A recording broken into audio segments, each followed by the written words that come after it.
السلام عليكم ورحمة الله وبركاته. اللهم صل وسلم وبارك على سيدنا محمد. النهاردة بقدم لكم فيديو جديد وهي طريقة عمل الستريبس. هنا معايا صدر فرخة واحد، هنا بقسمه بالطول كده. طبعا بقى الكمية اللي انت حباها، صدر او صدرين. انا كان في الصدر ده بس، هو عامة بيعمل كمية كبيرة اصلا وبيوفر اكتر. هنا هقسمه بالطول.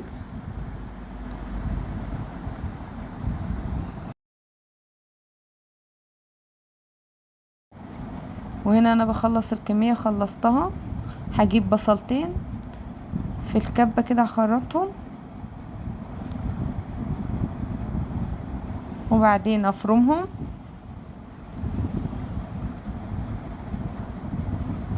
انزلهم بقى على الستريبس، انا كده اصلا غسلته، بنزلهم بقى عليها.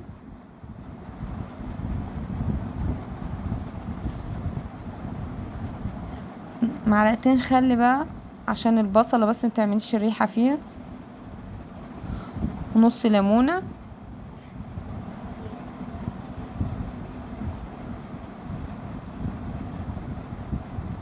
معايا هنا بقى التوابل: ملح، كمون، فلفل اسمر، شطة، كزبرة. هنزل عليهم كده بقى، تبلته. هقلبه بس، حطيت عليه ستريتش، هسيبه بقى يتبل نص ساعة. هنا بقى جبت نص كيلو طماطم، هفرمه برضو.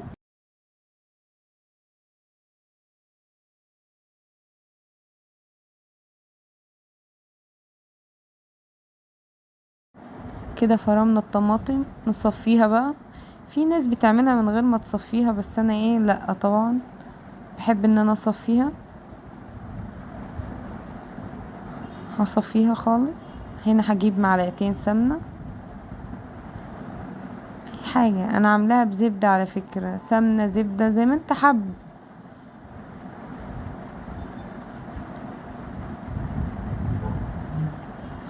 هنا برضو حبة زيت، وبنزل عليهم بالطماطم.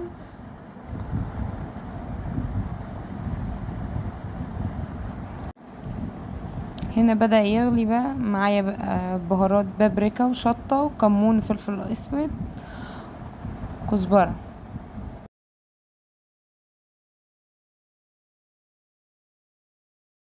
هنا بقى كنت قشرت البطاطس وقطعتها، عصر عليها نص ليمونة، نص معلقة ملح عشان تبقى متقرمشة يعني في الزيت وكده. واسيبها بقى اركنها شوية كمان، يعني نص ساعة كده، وبعدين ابتدي اقليها بقى. هنا بقى معايا حاجات السلطة طبعا، احط عليها خل واسيبها برضو منقوعة شوية، 5 دقايق كده. وبعد شوية بقى غسلتها. طبعا لابد من طبق الخضار ده.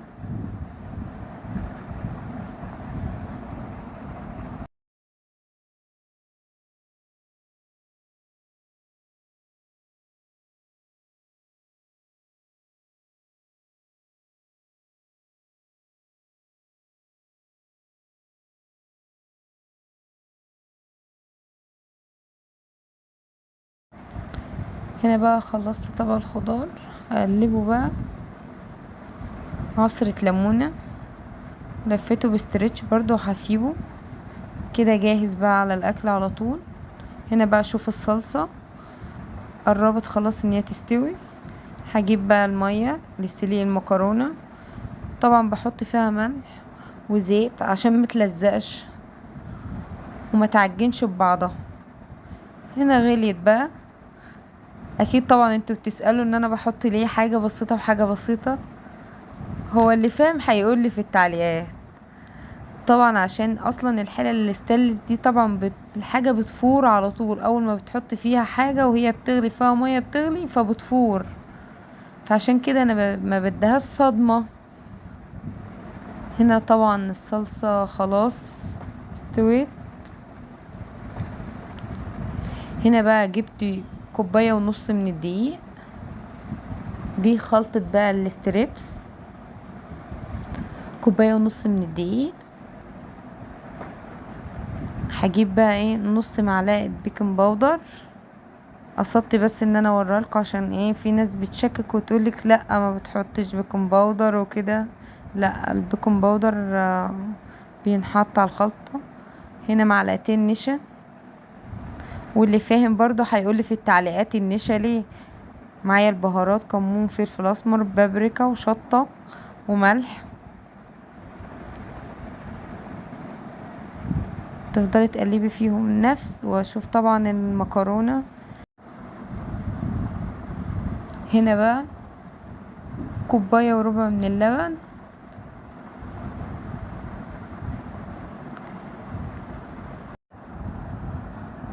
نفس البهارات اللي انا حطيتها عادية هحطها برضو في اللبن. بابريكا وشطة وفلفل اسود، نفس اللي انا حطيته عادية هحطه هنا. طبعا المكرونة قربت ان هي تستوي. هنا صفيتها بقى عشان حطيت زيت. شفتي المكرونة بتلمع.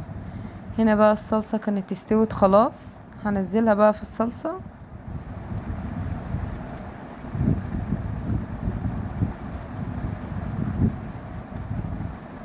قلبها بقى. هنا بقى معايا الستريبس.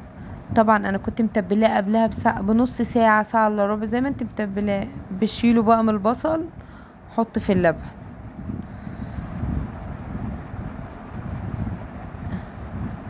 بقلبه وبعدين بحطه في الدقيق. على فكرة انا ساعات بعمله بدقيق وساعات بعمله بخلطة سبايسي، بس الموجود المرة دي ما كانش عندي اللي هي خلطة سبايسي، كانت خلصت من عندي. حطه في الدقيق مرة وارجعه تاني في اللبن. انا كده بديله قرمشة. برجعه تاني في اللبن وبعدين اخد من اللبن تاني ارجعه في الدقيق. طبعا بعمل كل الكمية اللي عندي مرة واحدة وبعدين اقلي، عشان هو اصلا ما بياخدش زيت، ما بياخدش في القلية كتير، لانه هو اصلا بيتبل بقاله شوية كتير. هنا بحطه في حاجة بقى اخلص كل الكمية اللي عندي كده. وبعدين بقى بعد ما اخلص كل الكمية هخلص الكمية واقليه وارجع لكم تاني. وده بقى بعد ما قليته. شفتوا الشكل ولسه القرمشة. فكرة مقرمش خالص ومستوي حلو خالص. ونص بس صدر عمل قد ايه. ايه رأيكم في الاكلة الجميلة دي؟ يا رب الفيديو يكون عجبكم.